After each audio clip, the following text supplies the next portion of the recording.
Cordial saludo, preciados amigos. Una vez más en este espacio, hablemos de propiedad horizontal.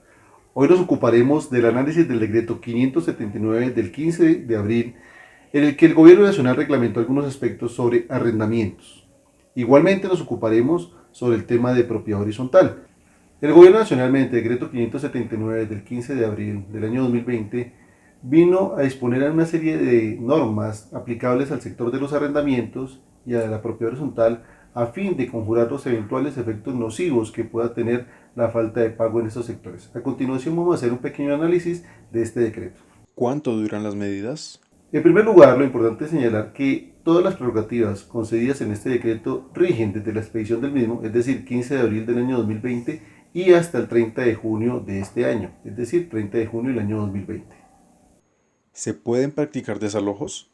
El tema de los desalojos, el artículo primero del decreto nos dice que se suspende la práctica de cualquier diligencia de desalojo que pretende la restitución de los bienes inmuebles. Quiere decir esto que se aplica a todos los incumplimientos actuales, incluso a las decisiones que eventualmente se hayan proferido con anterioridad, porque durante la vigencia del decreto 15 de abril y 30 de junio no se pueden realizar ningún tipo de práctica de desalojo. ¿Se congelan los arrendamientos? ¿Quiere decir que no hay que pagar? Erróneamente ha circulado, digamos, una comunicación en el sentido de que se congelan los arrendamientos. Esto no es del todo cierto. Lo que nos dice el decreto en su artículo segundo es que el reajuste del canon de arrendamiento que se dé durante la vigencia del decreto, es decir, hasta junio 30, se suspende ese reajuste del canon de arrendamiento. Quiere decir que a partir de que se termine este periodo, es decir, a partir del mes de julio, sí se comenzará a cobrar el canon de arrendamiento con el reajuste correspondiente, el convenido por las partes o el fijado por la ley. ¿Qué pasa si se incumple con los pagos de arrendamiento? En cuanto al incumplimiento en el pago, el decreto en su artículo tercero nos señala que no se cobran ni intereses de mora ni penalidades por incumplimiento en los pagos de los cánones de arrendamiento que estén comprendidos dentro del decreto, es decir, abril, mayo y junio del año 2020. Pero el decreto deja condicionado este no cobro de penalidades ni intereses siempre y cuando las partes lleguen a un mutuo acuerdo para el tema de pagar esos cánones adeudados.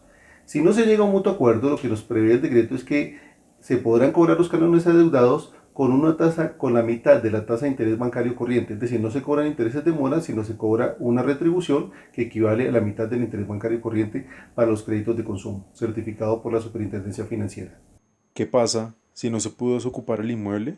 Frente a la restitución de los inmuebles, porque se hubiera pactado por las partes o terminó el contrato durante el término de vigencia de la emergencia social económica, es decir, desde marzo pasado y hasta el próximo 30 de junio, lo que nos dice el decreto en su artículo cuarto es que el contrato se prorroga en iguales condiciones, quedando la obligación por parte del arrendatario de pagar esos meses de prórroga automática que establece mejor este decreto, y posteriormente pues hará la entrega. Esto sin perjuicio de lo que convengan las partes. Eventualmente se puede llegar a un mutuo acuerdo de condonar esos cánones o cobrar una parte proporcional.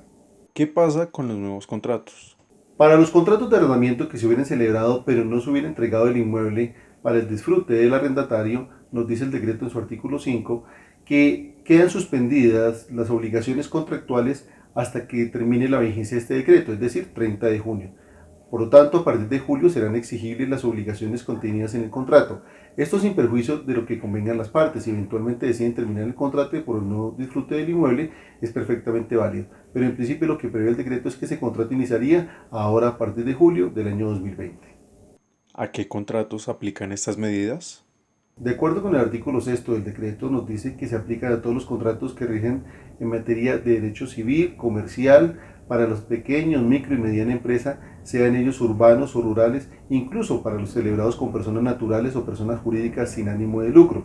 Por lo tanto, consideramos que todo el universo de contratos en el país quedan contenidos, incluso aquellos contratos de arrendamiento de predios rústicos, rurales, lotes y fincas y demás. ¿A qué contratos no se aplican? A los contratos que no se aplican las medidas previstas en este decreto son a los contratos que hubiera celebrado una autoridad judicial para la protección de víctimas, para la protección de desplazados, y expresamente no se aplican estas medidas a los contratos de leasing habitacional y de leasing financiero. Un abrazo, no olviden seguirnos en redes sociales y nos vemos en una próxima oportunidad.